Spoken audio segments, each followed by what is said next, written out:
Salam alaikum, Azul, bonsoir. C'est parti, non pas pour les présidentielles, mais pour le refus des présidentielles. Les Algériens qui sont sur le front du refus ne se préoccupent plus de ceux qui présentent leur candidature. Ceux-là, ils s'en désintéressent totalement, au point où ils ne prennent même pas la peine de les stigmatiser.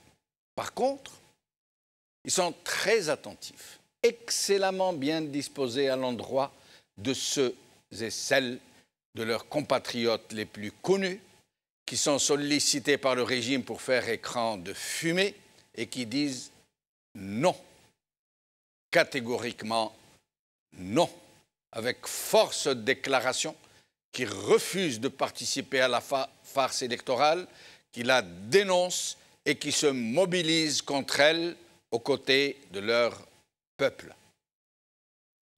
À un degré de visibilité et d'engagement moindre, nombreux parmi les personnalités politiques un temps soit peu crédibles, un temps soit peu honorables, qui ont fait savoir, très discrètement néanmoins, presque en le chuchotant, qu'elles ne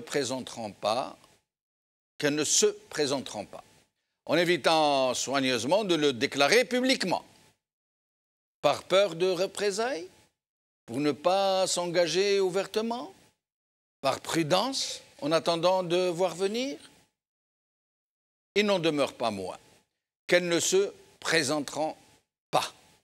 Et pour les Algériens du front du refus, c'est toujours ça de gagner sur le régime pour une opinion publique dont la température monte crescendo.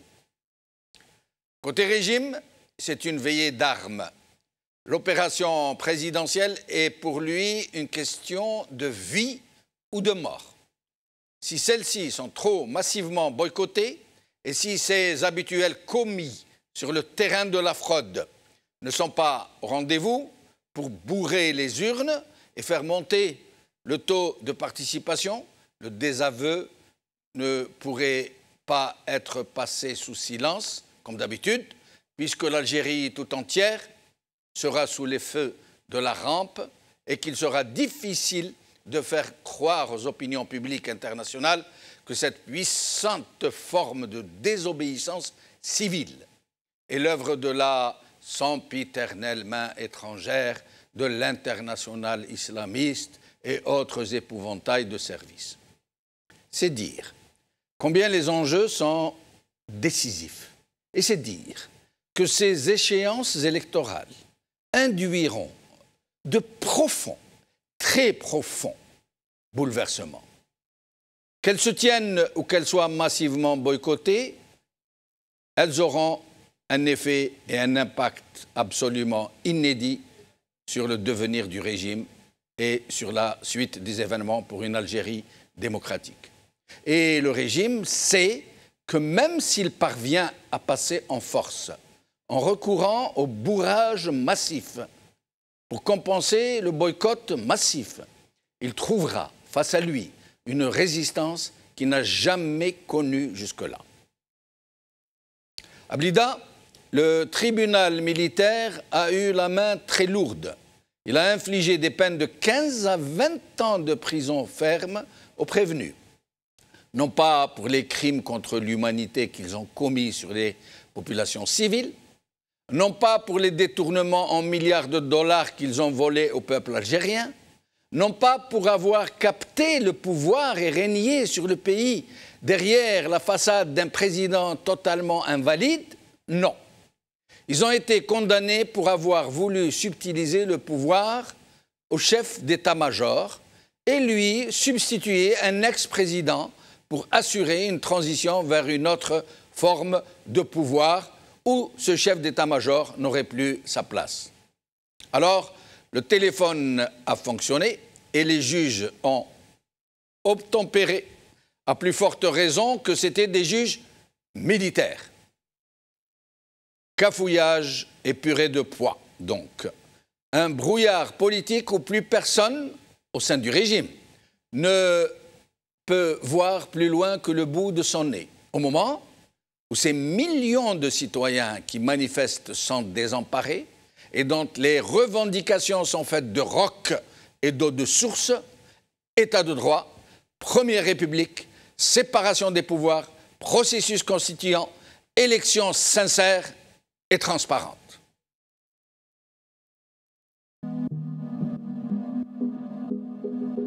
Yeah. Viva l'Algérie.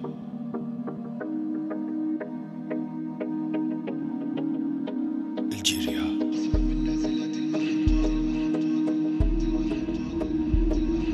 قسمت بالنازلات الماحقات والدماء الزاكيات الطاهرات والبرود اللامعات الخافقات في الجبال الشامخات الشاهقات. نحن ثرنا فحياة أو ممات وعقدنا العزم أن تحيا الجزائر. فاشهدوا فاشهدوا لن تخرسونا واسمعوا.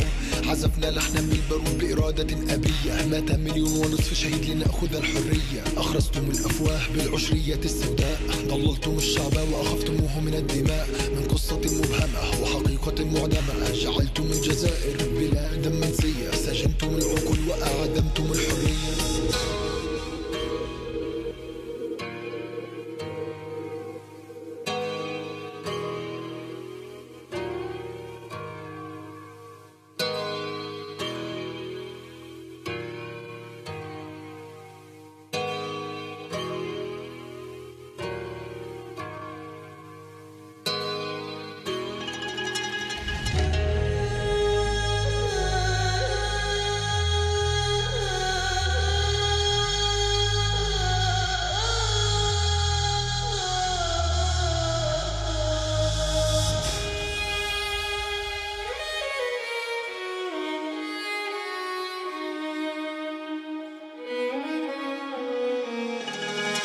حرية حرية هتف ولاد الحومة. الجزائر حرة فلتسقط الحكومة. يا جزائر إني ثائر في الفقر أغرقونا. يا جزائر إني ثائر بالقمع يحكمون. أما الآن يا جزائر أبدا لن يخرسونا. الشعب مصطف أبدا لن يكسرونا. جعلتم الجزائر مقبرة المواهب. لن تخرسوني حتى لو كنت للموت ذاهب. سألقى حتفي حرا منادي بالاستقلال. نسيتم أمجادي في طرد الاحتلال.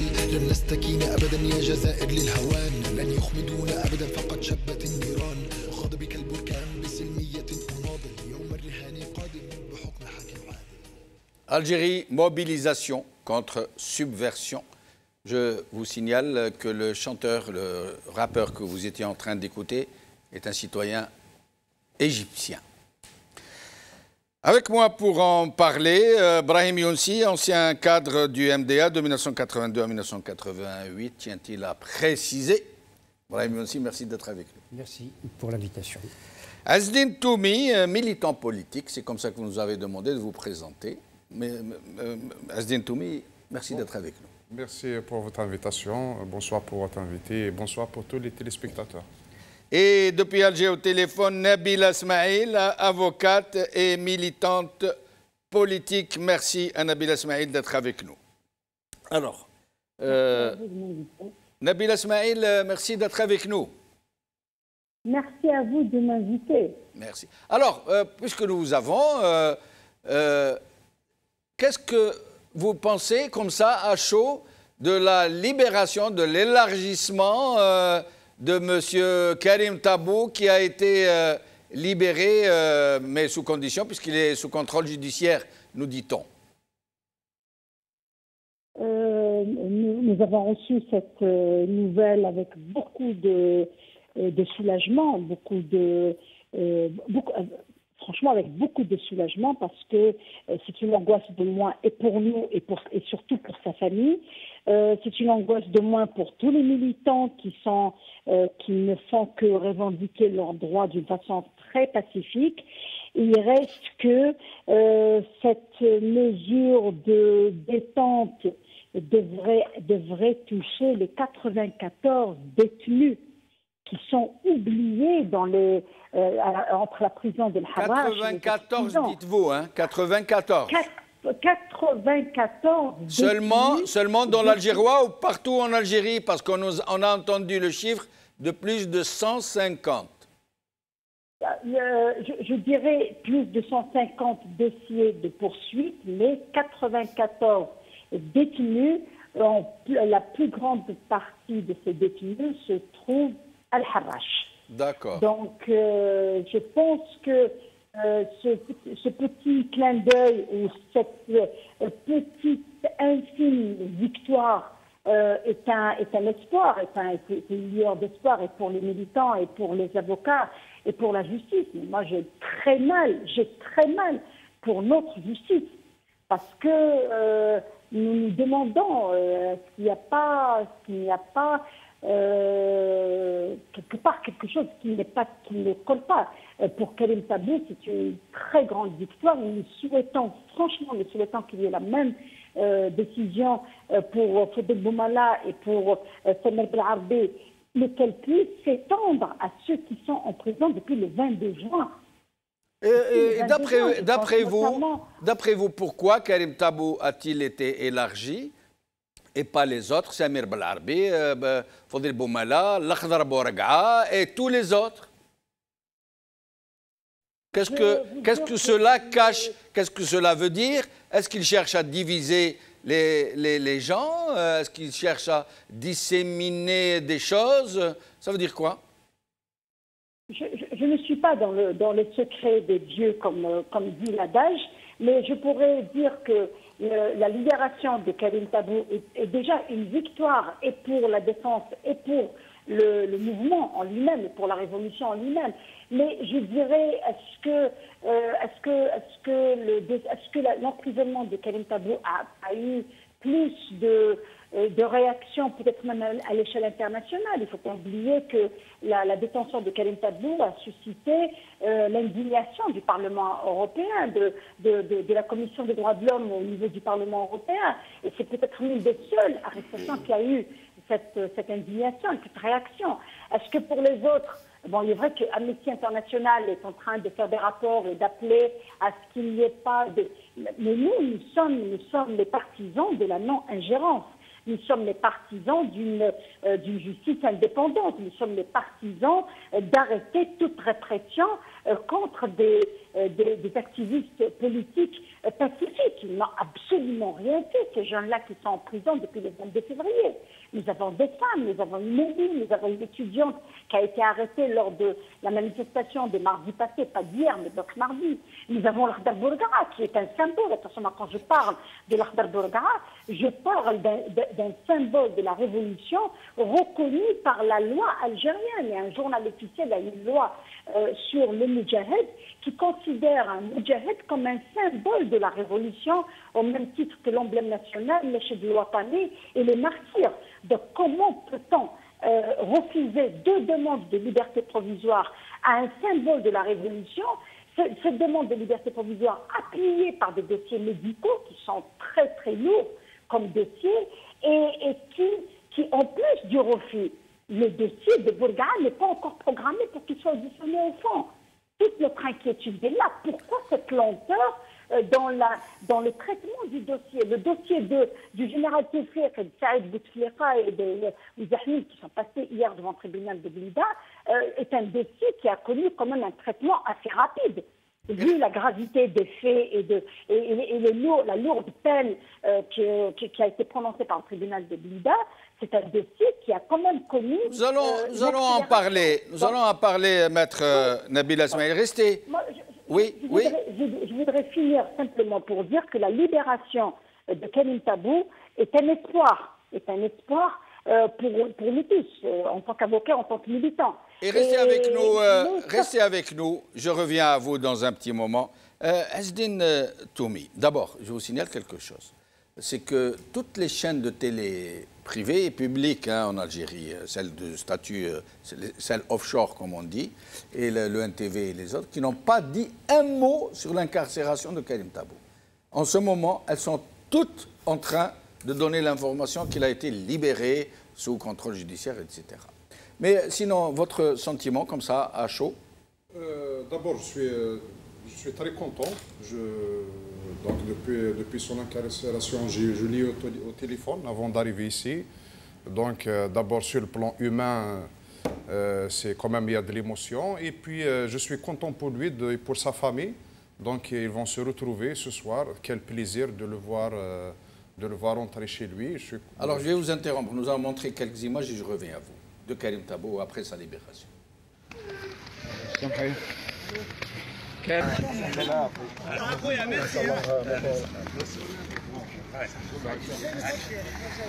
الله أكبر كريم طابو الله أكبر كريم طابو الله أكبر كريم طابو الله أكبر كريم طابو الله أكبر كريم طابو الله أكبر كريم طابو الله أكبر كريم طابو الله أكبر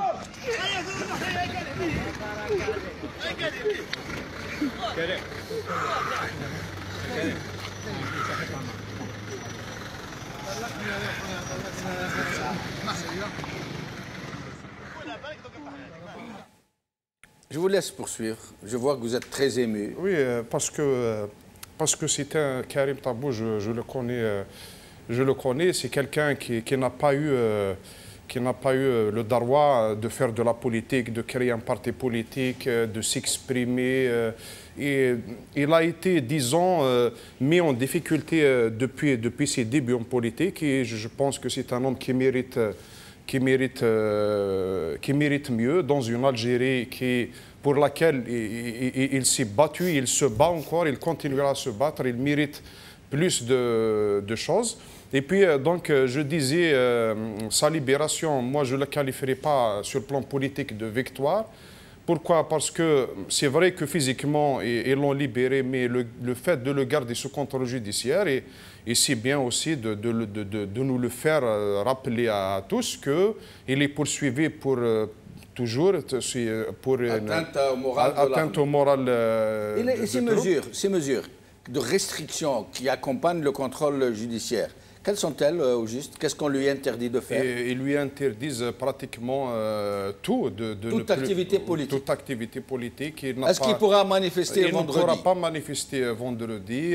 Ils lui interdisent de faire des déclarations politiques à la télévision ou vidéo via Facebook, etc. De voyager. Et il n'aura pas le droit de voyager. Et puis... il est en prison, quoi.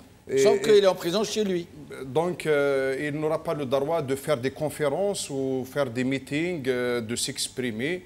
Donc, il est en prison chez lui, voilà. Donc, le combat doit continuer. Pourquoi? Parce que le combat n'étant pas pour libérer uniquement les personnes, mais pour libérer tout un pays, pour construire un état de droit où la justice, elle sera indépendante. Parce que il n'aurait pas dû peut-être, on aurait pu ne pas arriver à cette situation. Pourquoi ils arrêtent les gens? Karim Tabou ne devrait pas être arrêté pour des positions politiques, pour des idées. C'est un homme qui s'est opposé à un projet. En aucun cas, il s'est imposé à des personnes. Il n'a pas porté atteinte au moral de l'armée. Alors, si une simple déclaration est considérée comme une atteinte au moral de l'armée, ça veut dire que l'armée a le moral très bas, alors, dans ce cas. Et s'il suffit d'une petite déclaration pour atteindre son moral, qu'est-ce que ça serait s'il y avait autre chose?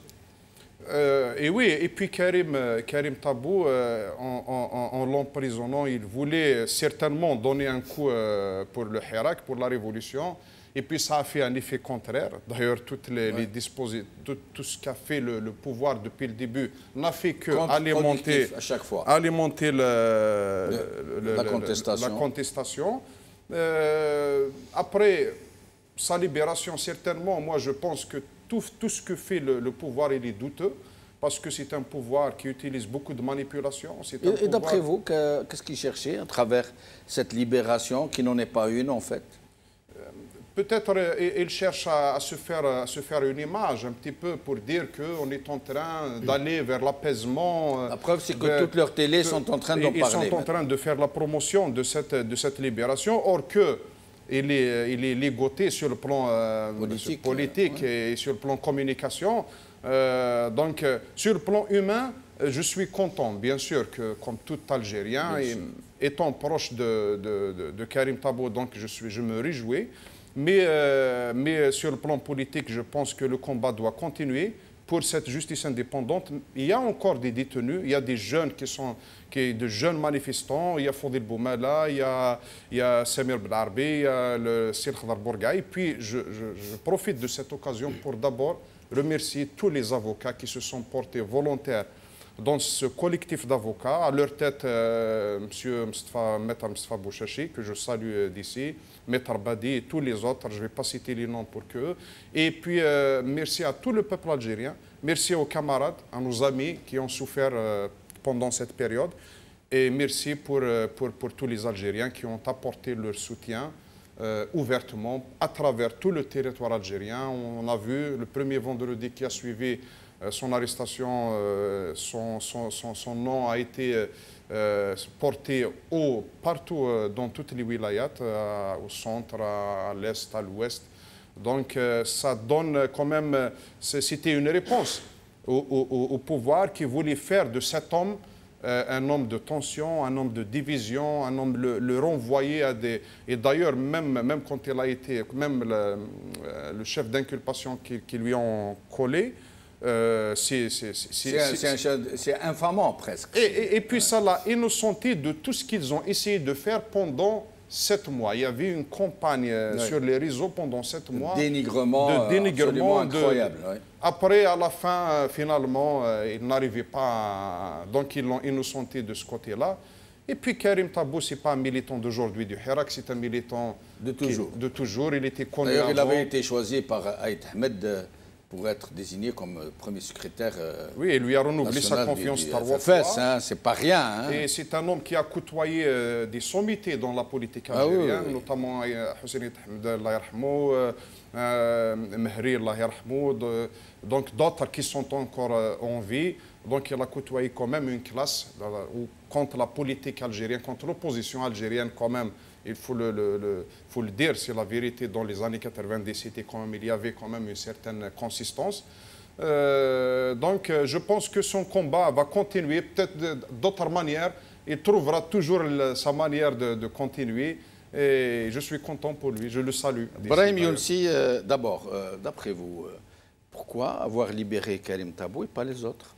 Je répondrai à votre question après avoir présenté je me réjouis. Ouais, bien sûr. Je me réjouis beaucoup de la libération de Karim Tabou. Et je déplore son placement sous contrôle judiciaire. Un homme politique doit faire de la politique. Si j'ose dire, c'est son métier. C'est sa raison d'être. Je pense, absolument, et j'en sais quelque chose. Oui. Je pense à tous les détenus d'opinion. Et singulièrement, permettez-moi de le dire, parce que c'est intime, oui, à mon arrière-petit cousin, Khairdine Benzine, qui est en ce moment depuis 2 mois, voire plus, à Al-Harrach, pour avoir porté l'emblème Amazigh. Parmi les dizaines d'autres détenus, je viens de le dire, tous. Mais je pense, c'est intime, c'est peut-être égoïste. Mais bien sûr, vous avez le droit.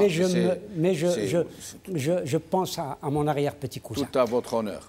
Qui est issu d'une très grande famille, de nationalistes, comme on dit chez nous. Oui.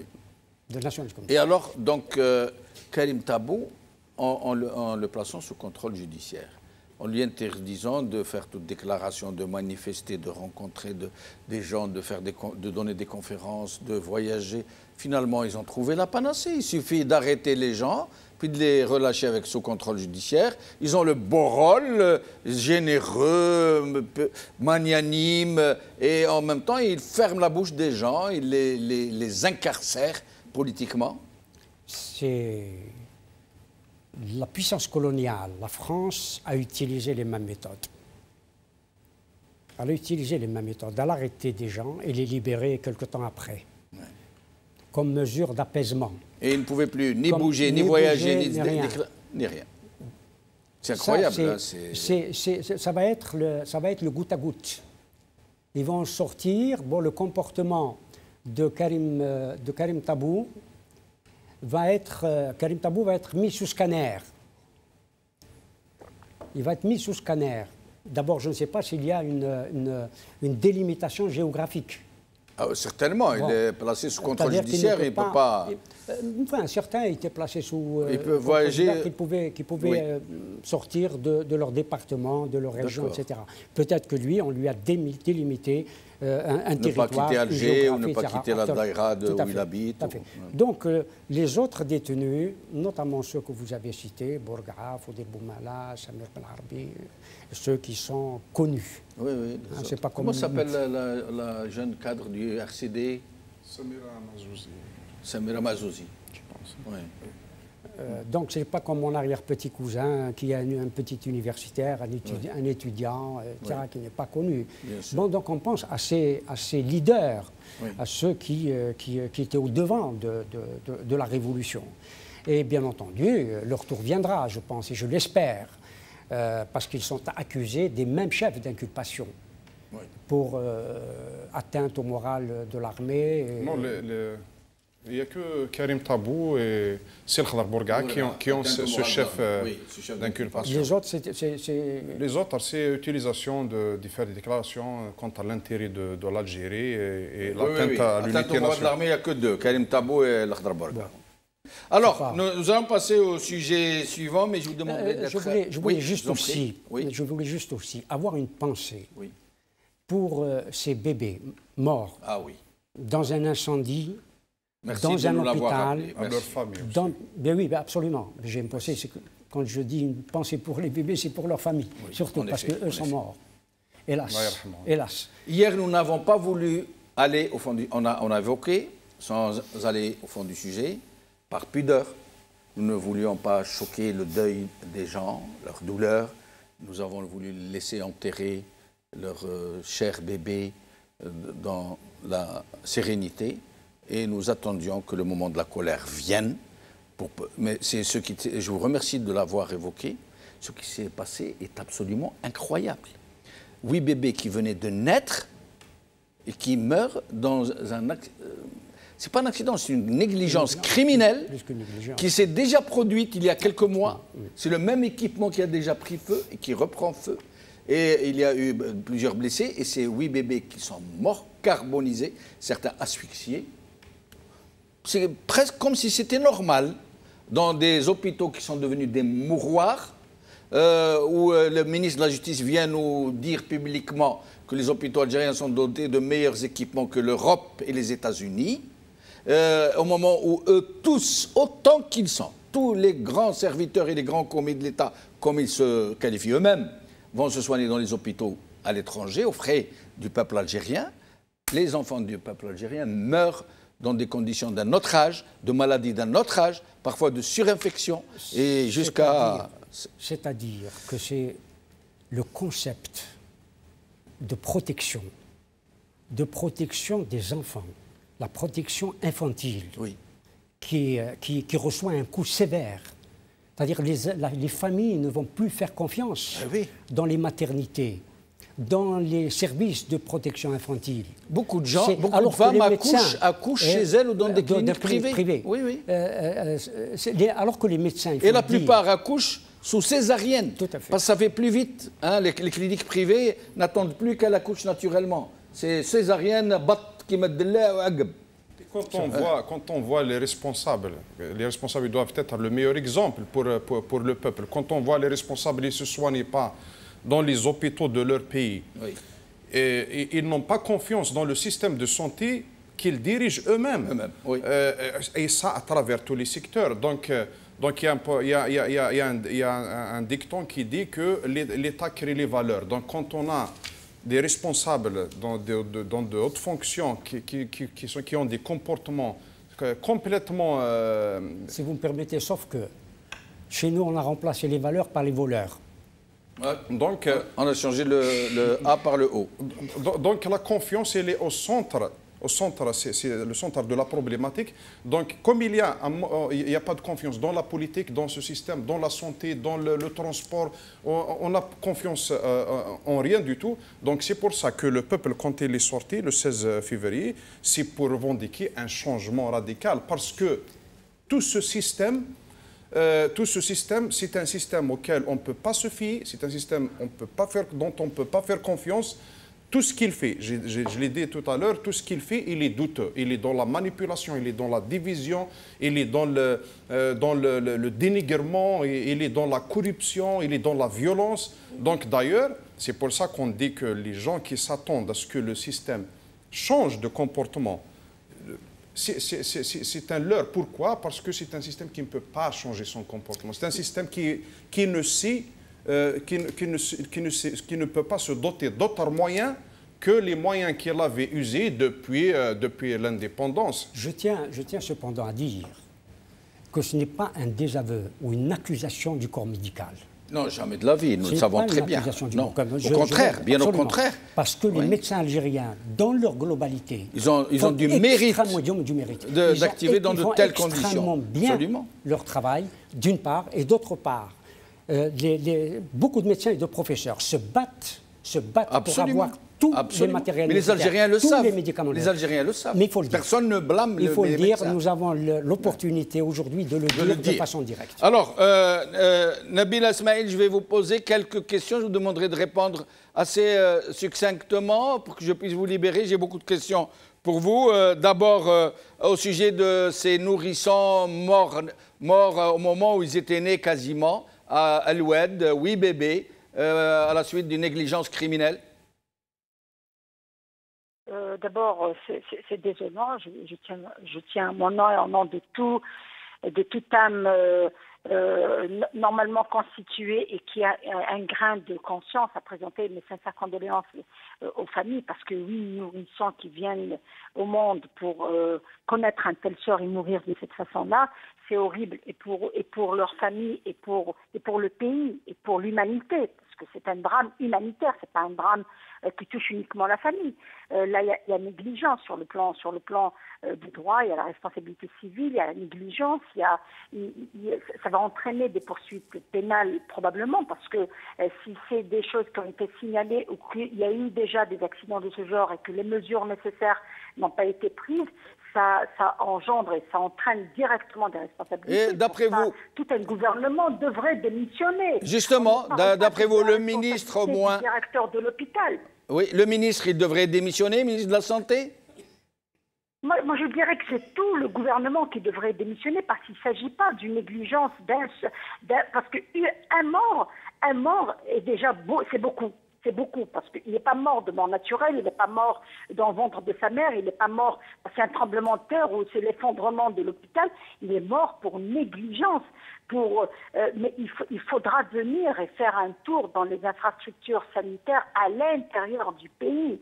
Quand on nous a envoyé aujourd'hui, ils avaient partagé une vidéo où il y avait des lits avec des patientes, des vieilles malades accrochées à des perfusions de fortune, et qui avaient des employés qui faisaient de la peinture au-dessus de leur tête, donc l'odeur de la peinture, oui, le désagrément. Oui. C'est un pavillon de femmes, au binetum des hommes, ils se brûlent. C'est pas possible. Moi, j'ai dit, c'est sûrement la visite d'un haut responsable. C'est pour ça qu'ils se sont empressés de redorer les salles de soins. Mais c'est horrible ce qui est en train d'arriver. C'est horrible de penser que c'est des morts qui pourraient passer inaperçues, ou bien ça va faire le buzz pendant 24 heures, au grand maximum 48 heures. Non, on ne devrait pas se taire pour ça. Pour que ça ne se reproduise pas, il faut qu'il y ait condamnation, il faut qu'il y ait poursuite, il faut que les gens rendent des comptes, il faut que les responsables démissionnent pour montrer qu'ils ont failli à leur mission. Mais là, le mot démission n'existe pas dans le pouvoir algérien. Malheureusement. Alors, maître, je vous demanderai de nous répondre assez succinctement, parce que nous devons aborder plusieurs questions. Au sujet du procès de Blida, votre sentiment à la suite de ces lourdes condamnations qui sont tombées de 15 à 20 ans de prison ferme? Écoutez, moi personnellement, j'ai le cœur lourd pour notre justice. Parce que ce procès, avec tout ce qui a été rapporté dans la presse, avec le contenu du dossier, ce que les avocats ont rapporté à travers des bribes qu'ils ont donné sur quelques médias qui auraient rapporté. C'est pas ça que le peuple demande. Ils n'ont pas été condamnés pour les crimes qui touchent le peuple. ils vont être condamnés pour un dossier qui a été monté comme ça. Moi, je m'attendais à ce que Saïd Bouteflika soit condamné pour avoir usurpé la fonction de son frère, pour avoir utilisé le sceau de la République. Je m'attendais à ce que Tofek soit condamné pour les crimes contre l'humanité qu'il a commis. Je m'attendais à ce que Tertag soit condamné pour les crimes, à ce que nous avons, mais pas pour un truc où il y a conspiration, parce qu'au début, on pensait vraiment qu'il y avait conspiration avec des forces étrangères. Ça avait fait. Mais au vu du dossier, d'après ce que nous avions lu dans la presse et ce qui a été rapporté sur les chefs d'inculpation, il y avait une conspiration avec des étrangers, une réunion qui parlait de je ne sais pas quoi, et 15 ans de prison. Franchement... En fait, on les a condamnés pour avoir voulu zapper Gaïd Saleh. C'est la réaction de la rue qui est impressionnante. Ouais. C'est la réaction de la rue, parce que moi, je ne peux pas parler d'un dossier que je n'ai pas eu à traiter. Je ne peux pas parler porter un jugement sur un jugement. Je ne peux pas. Les avocats ont interjecté appel, donc la décision n'est pas définitive. On ne sait pas ce qui va se passer d'ici là. Mais quand j'ai commencé à vous dire que j'ai de l'appel pour la justice, et pas pour ceux qui ont été condamnés, surtout pour les 3 premiers que j'avais cités, moi, c'est la réaction de la rue qui m'a semblé très, très ajustée avec ce dossier. La rue a tourné le dos à cette affaire. Alors, au sujet... La rue a tourné le dos. La rue a dit, c'est pas ça. Nous, on se révolte pour un changement de système. Hadouma Kamil, ils font partie du système. C'est un règlement de code qui ne nous intéresse pas. Voilà ce que dit la rue. D'ailleurs, même dans le procès, il y a une belle caricature. Vous voyez, ça n'intéresse pas le peuple. Le peuple est sorti pour autre chose. Il veut une solution politique à une crise politique, une crise de gouvernance. Donc ce procès, il intervient maintenant pour dire, voilà, la main de la justice a frappé. Mais elle a frappé qui, quoi et pourquoi? C'est là la question qui se pose. Alors, nous allons voir une courte vidéo sur une lettre qu'a fait parvenir Tofek par le biais de son avocat. Puis, je reviens à vous pour d'autres questions. Nous allons écouter ce que dit Tofek. مدين محمد يقول بلي هذا le complot réel et véritable qui me place devant vous en tant qu'accusé aujourd'hui vient de mes tentatives de lutte contre la corruption. Il vient de loin. J'ai lancé de multiples enquêtes sur de graves dossiers de corruption et de détournement dès que j'ai constaté avec mes services le développement considérable de la corruption au sein de nos jeunes organisations financières et industrielles, les dégénérants, les digérants et les tuant dans l'œuf, atteignant l'ensemble des secteurs de la vie nationale économique et sociale. Un développement criminel oligarchique d'une corruption vite mélangée avec la politique et l'exercice des missions des pouvoirs publics, voire le fonctionnement de l'État. Une transformation rapide et nouvelle de cette forme de criminalité, hautement dangereuse pour l'existence même de notre nation. Avec le nombre de gens mêlés aux affaires et au trafic véreux, les appétits ont grandi. La moindre entreprise spontanée, gracieusement financée, porte sur des chiffres que l'on n'a jamais osé imaginer. La soif de faire des affaires malhonnêtes et de les faire vite est devenue générale. L'appât du gain facile a levé tous les scrupules. La spéculation criminelle anti-économique de l'oligarchie ambiante a apporté avec elle une véritable démoralisation. Donc voilà, ils s'accusent les uns les autres de hissabisme, de détournement, de fraude, Bon, mais sinon, au sujet des candidatures, dans le moment où une quarantaine de candidatures s'est déjà exprimée par le retrait des formulaires de candidature, d'autres personnalités politiques algériennes sont en train de monter au créneau pour dire « non, je ne me présente pas ». Ce n'est pas qu'ils restent dans l'ombre, comme certains qui ne se présentent pas sans avoir à le déclarer. Mais ceux-là le déclarent, comme Ben Bitour, qui d'autre? Rahabi, Rabbaïn et d'autres, l'ancien secrétaire général de Wafa, qui C'était avec Ahmed Talb Ibrahimi, Mohamed Saïd et d'autres donc, qui déclarent. Alors, à votre avis... Lui, je le connais, les autres, je ne les connais pas. D'accord. À votre avis, Nabila Smaïl, ces personnalités politiques qui sortent de l'ombre pour dire non, je ne me présente pas, ces élections sont truquées à l'avance, ces élections ne sont pas conformes à ce qu'attend le peuple algérien, ces élections vont à l'encontre de la volonté populaire. Qu'est-ce que vous en pensez?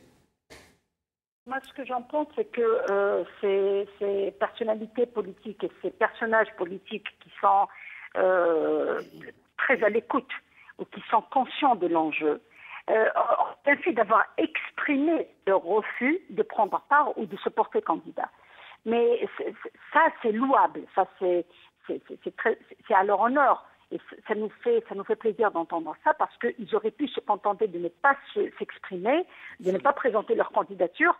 Personne n'aurait frappé à leur porte pour leur dire pourquoi. Mais là, ils l'ont exprimé. Ils l'ont exprimé en réponse au vendredi passé, en réponse à hier, à la manifestation des étudiants. Ce que je trouve indécent, ce que je trouve insultant, c'est qu'il y ait 40 candidats, 40 lièvres, 40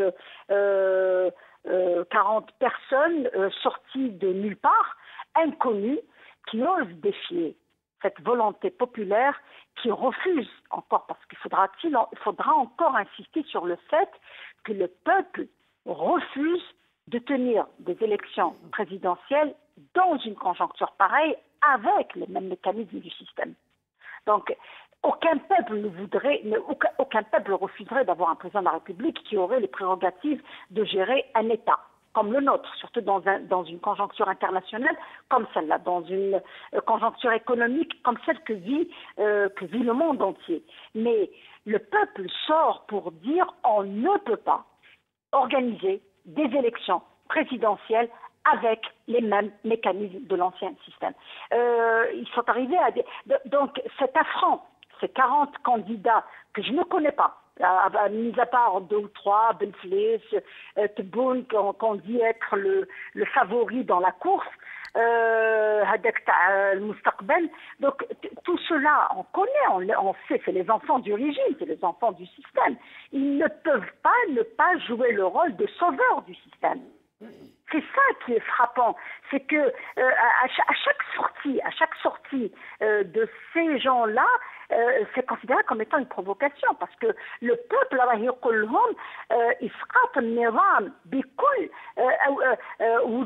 donc maintenant, regardez ce que les réseaux sociaux sont en train de publier par rapport à Benflis, la décennie noire, la décennie les années 2000, 2001 et tout ce qui s'est passé en Kabylie, l'interdiction de manifester à Alger, on sort plein de choses pour Tebboune, l'affaire Khalifa, donc tout ça.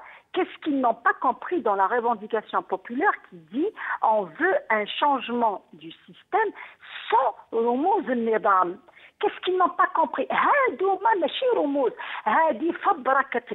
C'est le produit du système. Donc vous n'allez pas me dire que quelqu'un qui était le chef du gouvernement de Bouteflika, quelqu'un qui a été le ministre de Bouteflika dans tous ces gouvernements, je parle de Tebboune, tous ces gens-là sont le produit du système, ils ne peuvent pas constituer l'alternative. Et dernière question, si vous permettez. Dernière question, oui. Pardonnez-moi de vous avoir interrompu. Je vous demanderai de répondre assez brièvement. J'aimerais que vous nous parliez de ces députés, de ces partis politiques qui se disent proches du peuple, qui manifestent tous les vendredis, mais qui néanmoins ont toujours des députés dans ce Parlement dont tout le monde sait que c'est le Parlement du régime, dont ils se servent pour faire les lois qui leur conviennent.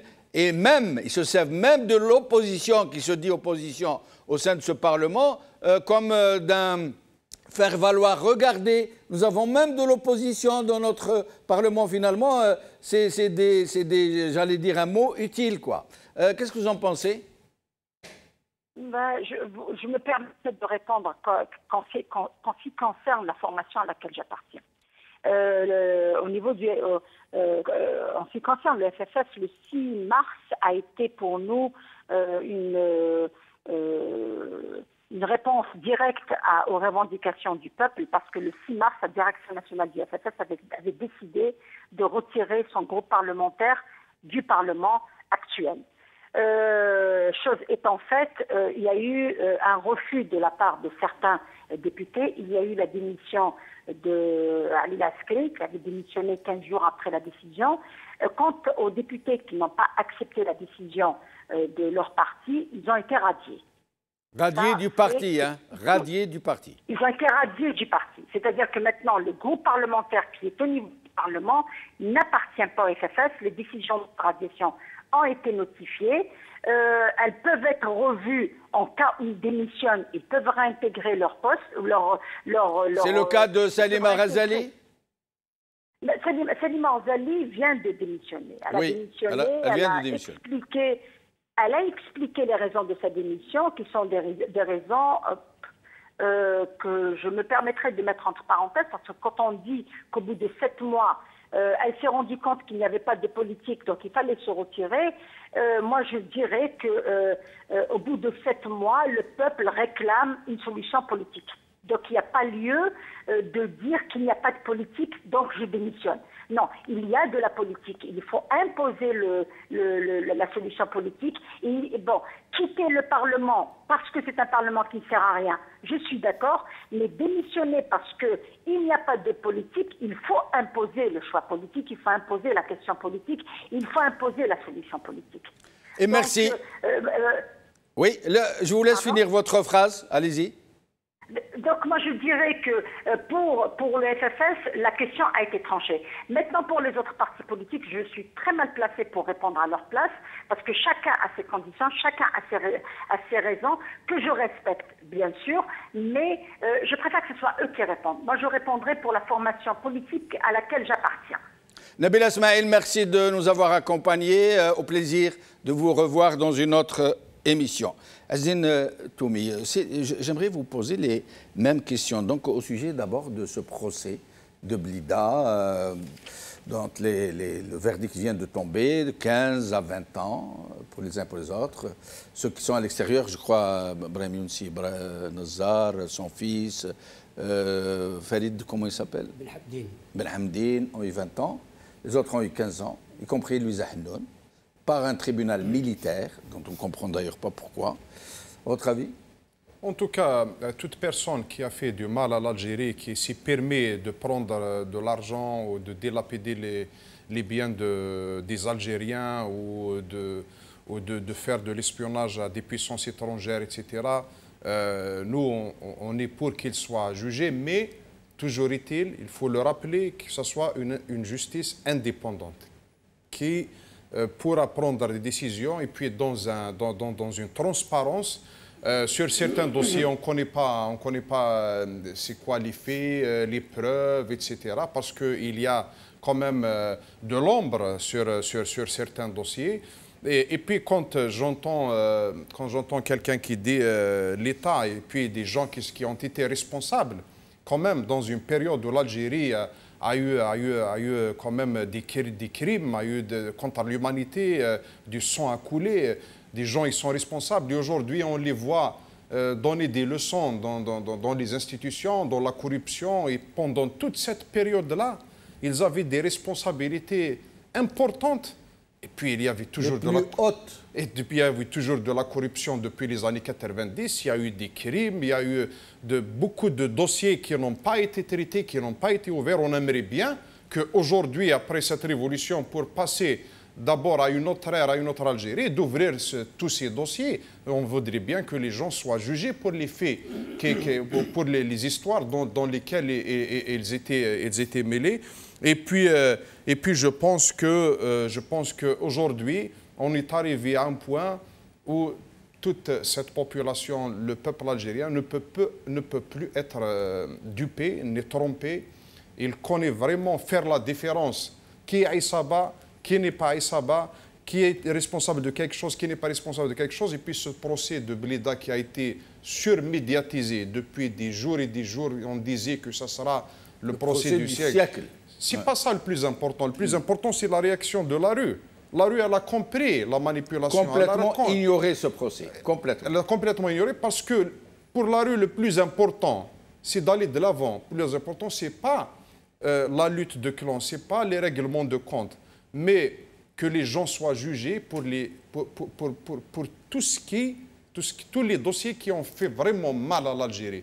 Et je vois aujourd'hui que certaines personnes, comme celui qui a envoyé la lettre là, il se permet de donner des leçons de l'État, d'institutions, de corruption, de moralité, or que lui, il était complice pendant des années dans un système corrompu. Et... Complice, coupable.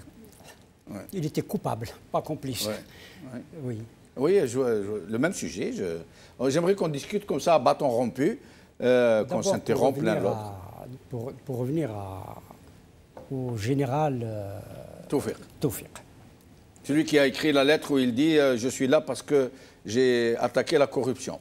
Oui, mais aussi bien Gaïd Salah d'ailleurs. Oui. Et les autres prennent le peuple algérien pour une bécassine. Ouais, pas des canards sauvages. Oui, hein, pour une bécassine. Pensent que le peuple algérien ignore tout. Oui. Et les histoires qu'on a entendues, en général, on les raconte à Juliette. Oui. Mais pas aux gens qui sont au fait des choses.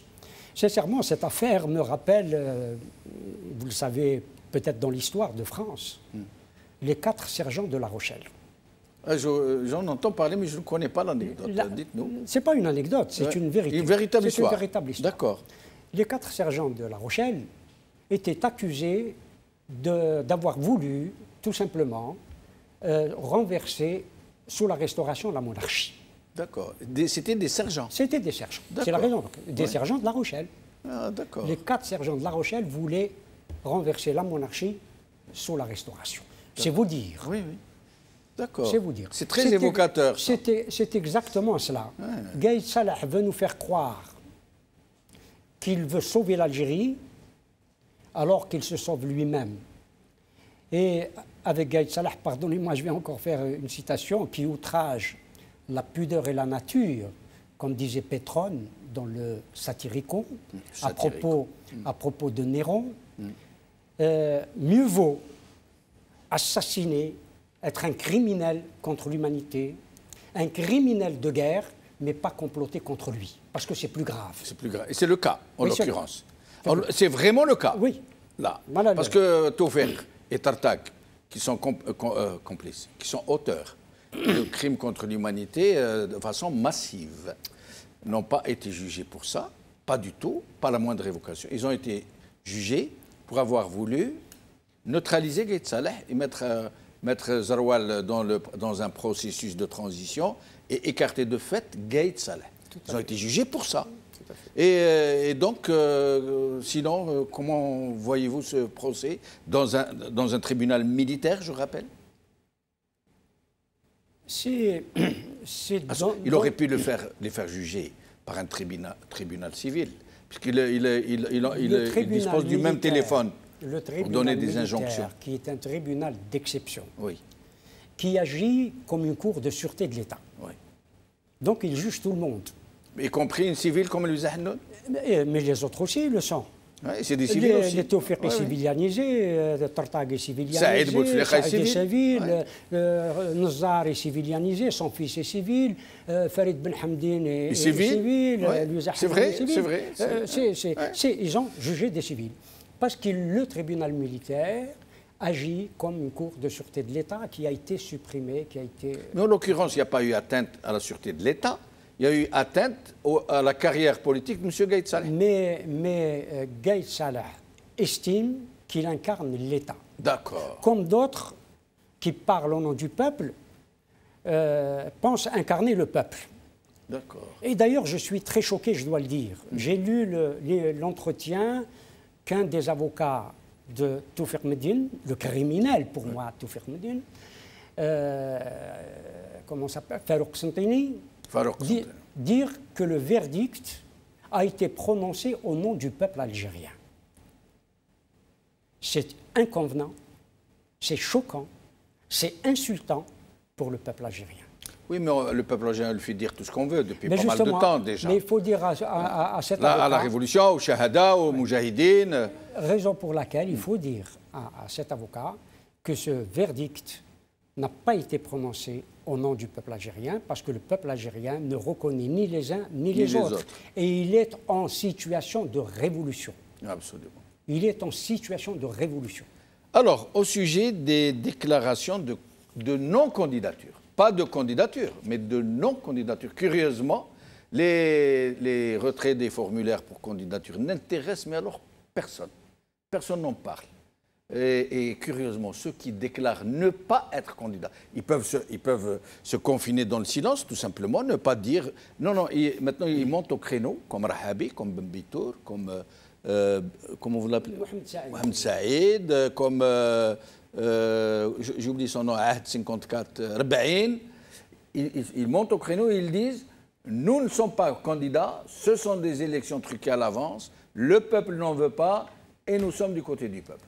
Alors, cette très curieuse attitude. Tout d'abord, il faut rappeler que tout le monde peut être d'accord que les élections sont la consécration de la démocratie. Donc la démocratie, elle se consacre via les élections. Sauf que dès lors que les hommes politiques, la classe politique et la révolution, le peuple prend conscience que ces élections sont vidées de leur substance, sont vidées de leur sens. Donc, c'est juste une étape dont le pouvoir veut sur une piste qu'il veut nous mener.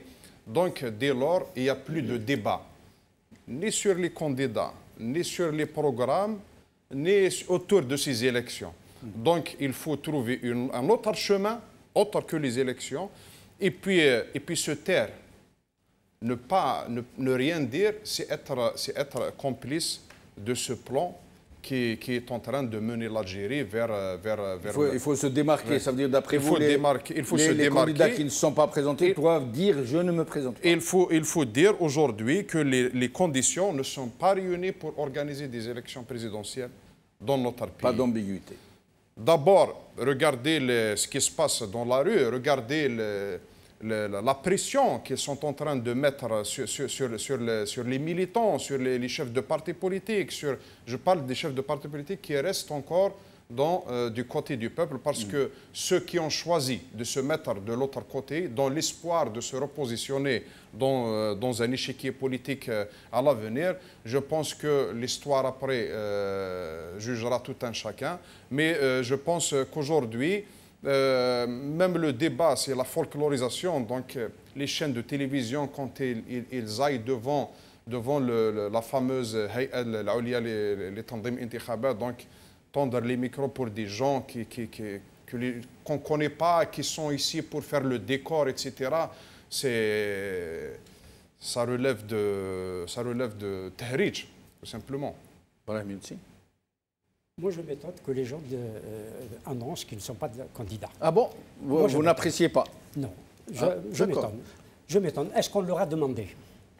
Mais c'est peut-être une façon de se positionner, de militer, de se démarquer du régime, de dire moi je suis du côté de ceux qui sont contre ces élections, de ceux qui boycottent. Je me méfie personnellement de ce type de choses. D'accord. Jean Gérard, je me méfie. Est-ce qu'on leur a demandé de le dire, de le faire? Qui? Mais peut-être qu'ils ont apprécié le fait de le dire les positionne du côté du peuple contre ce régime qui veut absolument passer en force. Est-ce que l'on peut se positionner autrement que du côté du peuple, à part ceux qui sont franchement du côté de l'état-major? Il y a pas mal de personnalités politiques qui en ce moment tiennent le bâton par le milieu et ils attendent que ça penche d'un côté ou de l'autre. Ça c'est vrai. Il y a des gens qui tiennent le milieu juste, mais d'autres pensent tenir le juste milieu. Voilà. C'est différent. C'est différent. Moi ça me dérange. Ça me dérange que des gens viennent annoncer qu'ils ne sont pas candidats. En général, on annonce qu'on est. Alors, à mon avis, là aussi, c'est une question de pudeur. Le peuple ne leur a rien demandé, strictement rien. Moi, personnellement, j'apprécie beaucoup qu'ils aient déclaré ne pas se présenter. Moi, comme s'il était naturel, des individualités, ce sont des individualités. Comme s'il était naturel... Il reste quand même des personnalités politiques, un temps soit peu crédibles. Je ne sais pas. Je ne sais pas quant à la crédibilité. Quand certains, pardonnez-moi, quand certains ont été ministres dans les gouvernements de Bouteflika. En effet. Bon, je parle. Non, il faut que les choses soient dites. Il faut que les Algériens apprennent à trier l'ivraie et le bon grain. Oui. Il y a le bon grain, on le voit, Tabou, d'autres, qui ont toujours été dans l'opposition, en dépit du fait qu'ils soient devenus députés, etc., mais ils sont toujours restés dans l'opposition.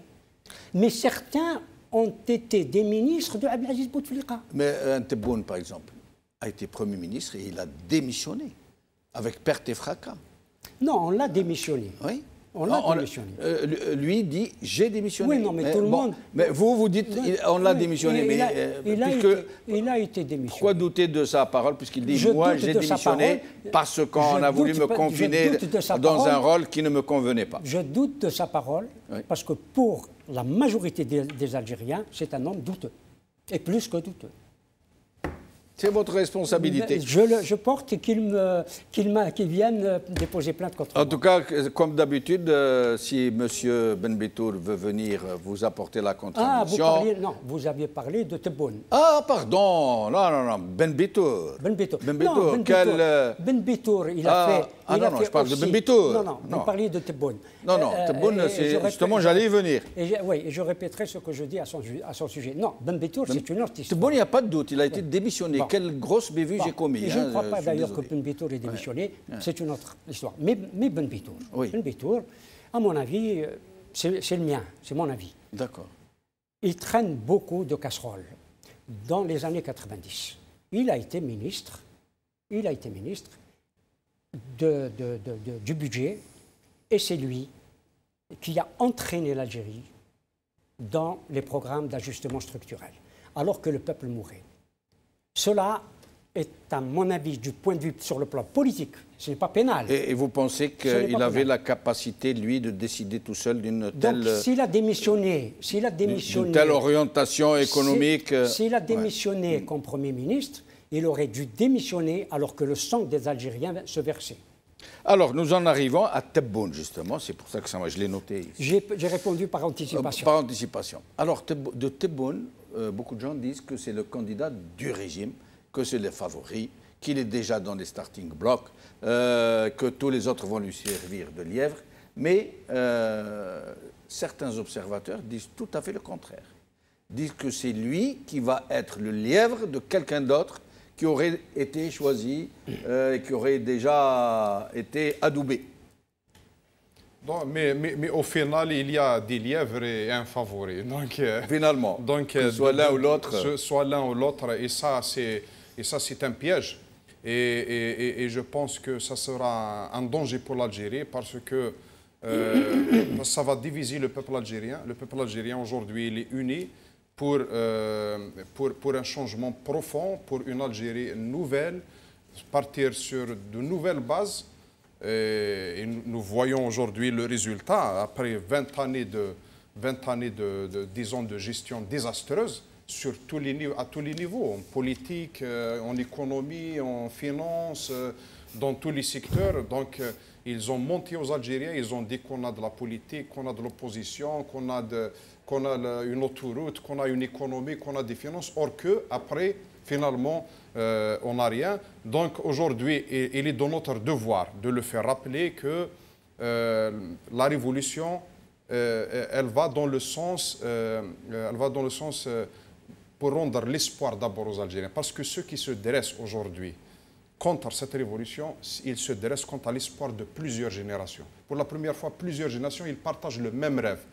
Il y a ceux qui, ma génération, celle d'avant, celle d'après, donc elles partagent le même rêve. Aujourd'hui, les Algériens se soucient de leur avenir. Et avec ces temps difficiles dans disons des conflits de toutes parts, et puis il y a des perspectives défis économiques très sombres. Et des défis, des challenges donc, dans la région et dans le monde. Je pense que le pouvoir, il doit arrêter de s'entêter. Il doit revenir à la raison. Et pour revenir à la raison, il faut appliquer ce que répondre favorablement à l'attente. Mais beaucoup disent que s'il répond favorablement et qu'il accepte de restituer le pouvoir, ce serait un peu comme un suicide. il y a tellement de casseroles qui lui pendonnées, de scandales, qu'il traîne tellement de casseroles que si jamais il n'est plus à la cambuse pour surveiller, pour couver ses gros secrets, et que ceci remonte à la surface, ça craindrait. En tout cas, nous, on préfère que l'Algérie s'en sorte bien que eux, parce que le plus important, c'est l'Algérie, c'est le peuple algérien, ce n'est pas les personnes. Ils ne pensent pas comme vous. Oui, je sais. C'est eux-mêmes. Hein, oui, mais je le rappelle. Donc, par rapport à ces élections, je pense que les Algériens, ils attendent quand même des mesures sérieuses. Ils attendent quand même un plan crédible qui pourra mener l'Algérie vers une vraie sortie de crise et un vrai bond en avant qui va mettre l'Algérie dans l'avenir. Parce que même leur discours, ils sont toujours dans les mêmes... C'est le mental du pouvoir, il ne change pas. C'est les mêmes réflexions, c'est le même regard envers les crises. C'est un pouvoir qui ne sait pas réagir, qui ne sait pas aller avec douceur, disons, ou avec diplomatie vers une crise. Il est toujours violent, c'est toujours tchouin-nes, donc et puis douter de nationalisme des uns et des autres.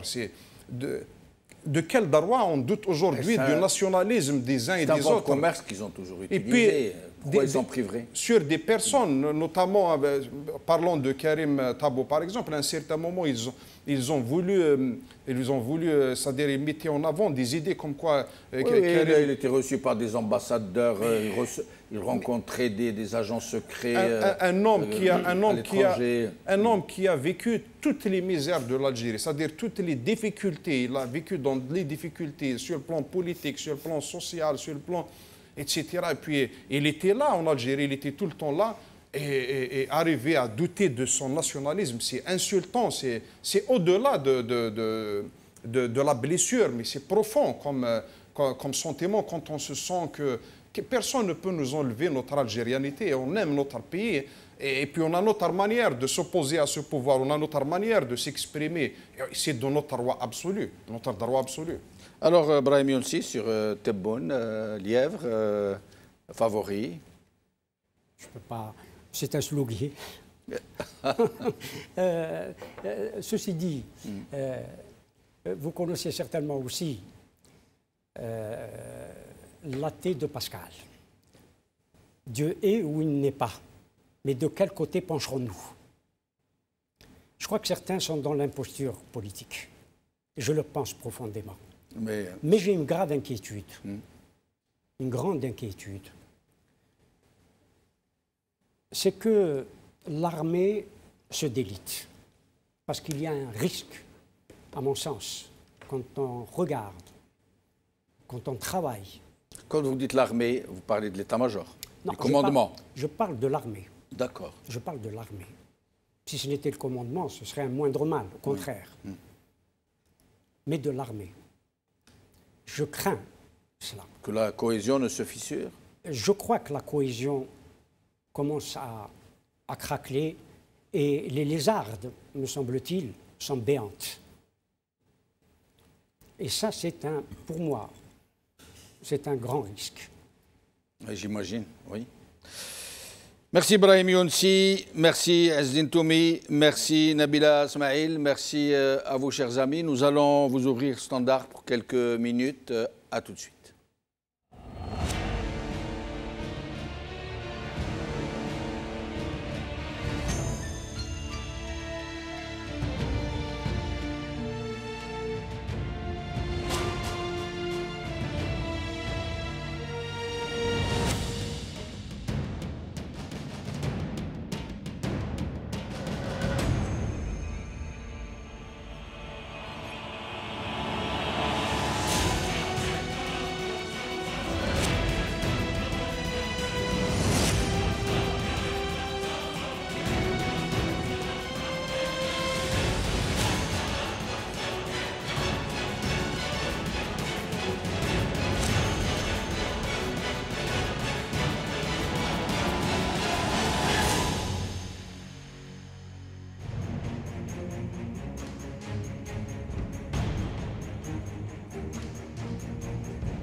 خير عليكم من جديد. جعفر من فرنسا، مرحبا بك. Azul. أزول جعفر، مرحبا. Je voulais juste dire un mot. Al-Aïsaba, normalement, on doit déterrer les morts de, comment il s'appelle, de Ben Bella jusqu'à Ben Salah, ils sont tous Aïsaba. Ouais. Ils ont fait du mal à l'Algérie. Il faut tous les condamner. Et déjà, on en a suffisamment avec les vivants. Hein. Mais, écoute, c'est vrai, on a suffisamment avec les vivants, mais même les morts, ils doivent être condamnés. L'histoire le fera. Ok, je suis d'accord. Mais je dis franchement à celui qui est avec vous sur le plateau, il est du MDA, il dénonce, mais il n'a jamais prononcé le mot de Ben Bella. Ben Bella, c'est le premier Aïsaba de l'Algérie. Pourquoi il n'a pas prononcé son nom? Ah. Mais je vous écoute, exprimez-vous librement, allez-y, dites. Oui, je m'exprime. Mais je retourne à Bouteflika. Tu sais ce qu'il a fait Bouteflika, toujours dans le positif, mais dans le mauvais sens. Makhla, la Mara Salah, Makhla, la Ibn Salah, Makhla, la Amal Salah, ce que nous a laissé, Khalina Gaïd, Gher Salah, Ben Gher Salah, ou Naïma Gher Salah.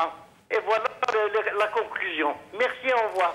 ميرسي بوكو، بقى على خير. معنا قدور من مسيلة. قدور. الو. اهلا بك سي قدور. الخير خويا جمال. مساء الخير سي قدور، مرحبا بك. خويا جمال خليني نقول كلمة برك. تفضل. السي فارس الزدور نقول له وريتنا من ربح قنطار وكليتنا من راس مالنا. وريتنا من ربح قنطار وكليتنا من راس مالنا، كليتنا راس مالنا. ورانا من ربح قنطار وكلينا راس مالنا. صح. نقول له لعت انسان صالح دنك برك التصريح تاعك في المغربيه. تصبح على خير اخي جمال. بقى على خير سي قدور، بارك الله فيك. ومعنا يوسف من سويسرا، مرحبا بك سي يوسف. الو، السلام عليكم اخ جمال. وعليكم السلام خويا يوسف، مرحبا بك. واش راك خويا لاباس؟ والله نحمد ربي، بارك الله فيك. يا خويا تحيه لك والجزائريين كامل. يسلمك خويا، يعيشك. خويا بالنسبه لهذا الحكم اللي حكموا على هادو نزار وسعيد وجماعه كاع، احنا نو زابلوديسون باسكو هادو ناس مجرمين داروا الشر في البلاد. يعني هذه من ناحيه خويا العزيز. واما لا جوستيس ني با ليبر. احنا نو دوموندون اون جوستيس ليبر كي نو سوا با سو لا بوت دو قايد صالح ني دو ريست du pouvoir. Et de l'autre côté, si Jamal, il y a un manque de transparence dans tout ce qui se fait, car le pouvoir, il craint.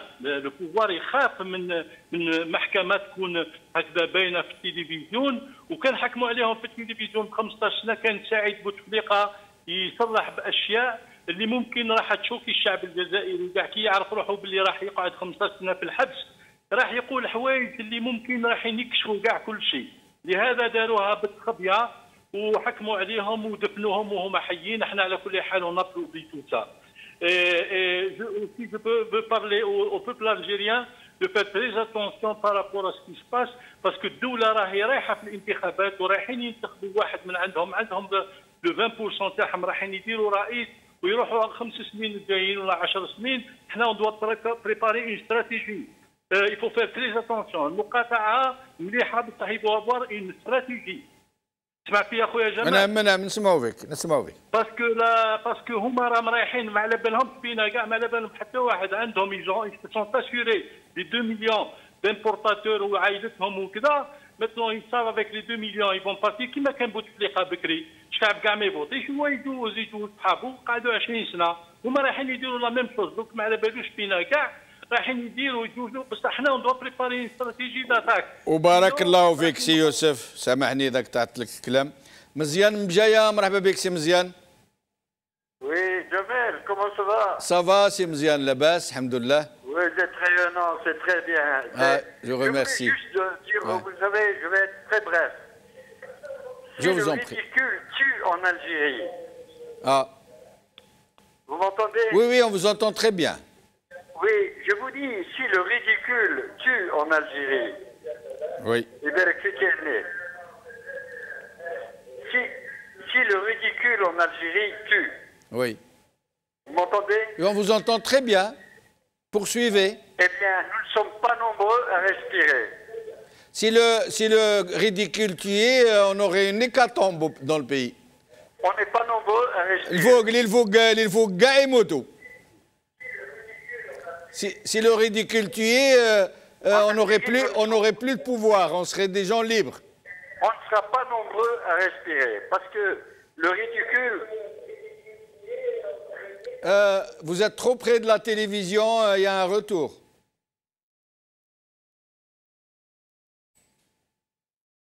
Ah. خدناه. موح من الجزائر، مرحبا بك موح. محمد من الجزائر. اهلا سي جمال. اهلا بك خويا محمد، مرحبا بك. مساء الخير. مساء النور. Je vous appelle pour vous dire à quel point je suis très content et très ravi de vous parler, vous Jamel, et de vous dire que je suis content pour la libération de notre ami Karim Tabou. C'est vraiment, on est content qu'il revient à sa famille. Shabi Habou, c'est comme ça le slogan Yom al-Jamoua. Karim Tabou, Shabi Habou, ou le Gaïd Yahas Qalbou. C'était ça. Je salue aussi Aziz Toumi et Ibrahim Youssi qui est avec vous. Je dis que notre Hirak va continuer jusqu'à la fin et jusqu'à l'installation d'un État démocratique, libre, un État de droit.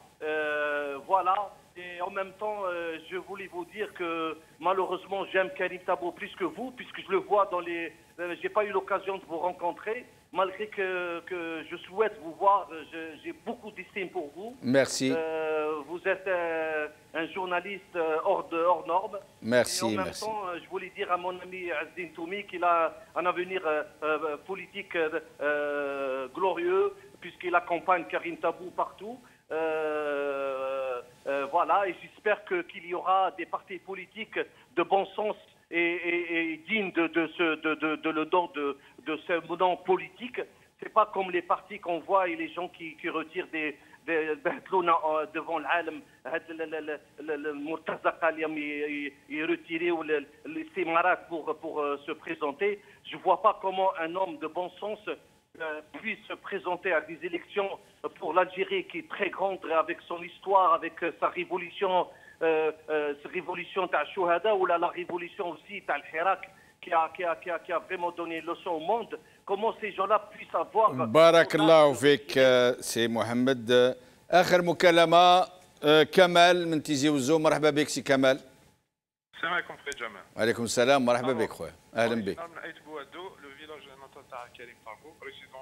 On vous... Paris. Oui. Donc je suis venu spécialement pour le Hirak. Depuis 4 semaines, je suis là.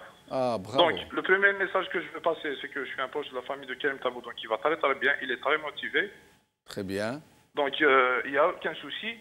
On est dans un tournant de l'histoire de l'Algérie, c'est-à-dire la dernière rempart qui nous reste, après tout ce qu'on a fait, ils sont en train d'infléchir. La preuve, c'est la libération de Karim Tabou. Ils se sont rendus compte en l'emprisonnant qu'ils lui ont fixé un turbo dans le dos.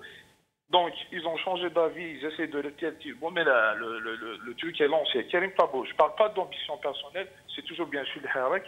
Et les personnes, Inch'Allah, l'essentiel, une personne honnête qui va construire notre pays, peu importe la personne. Le second message que je veux faire passer, c'est les gens de l'étranger. Les gens de l'étranger, il faut qu'ils bougent là-bas, il faut qu'ils déposent des lettres à l'ONU et à Paris. Il faut qu'ils bougent, il faut qu'ils n'hésitent pas à venir. Il faut qu'ils n'hésitent pas à venir participer au Hirak à Alger. Les gens, il faut qu'ils aillent le maximum possible à Alger. C'est là que le pouvoir est concentré, c'est là que la bataille va se jouer. Il n'y a pas beaucoup de différence, peut-être. Je ne saurais pas vous dire combien de distance il y a entre la révolution de 54 et celle-ci, mais je sens qu'il y a quelque chose qui est en train de se passer et qu'il n'y a pas beaucoup de distance, si ce n'est qu'il n'y a pas de différence. On est dans un tournant. C'est le moment de construire notre pays. On a perdu beaucoup de temps. Il est temps de se motiver. Beaucoup de gens disent, j'étais par exemple vendredi dernier, beaucoup de gens disent qu'il y avait beaucoup de mal. Moi, je ne suis pas satisfait. moi, je ne suis pas satisfait. Il n'y avait pas beaucoup de monde à Alger. Il n'y avait pas beaucoup de monde à Alger. On peut être beaucoup plus nombreux que ça. Il ne faut pas se contenter du minimum. C'est la chance. C'est la chance qu'on attendait depuis toujours. Voilà, خويا جمال. بارك الله فيك، يعطيك الصحة. خوتي خواتاتي، درك رانا بدينا نقربوا للهدف، ما عنده ما بقى. وشيه قد ما نقربوا للهدف قد ما نكونوا واعيين ونحلوا عينينا ونحلوا وذنينا ونساندوا بعضانا ونضموا لبعضنا البعض باش ما كانش حاجه اللي تقدر تفرقنا. وكما العاده ما ننساوش زوج حوايج: سلميه وخاوه. بقاو على خير بالسلامه.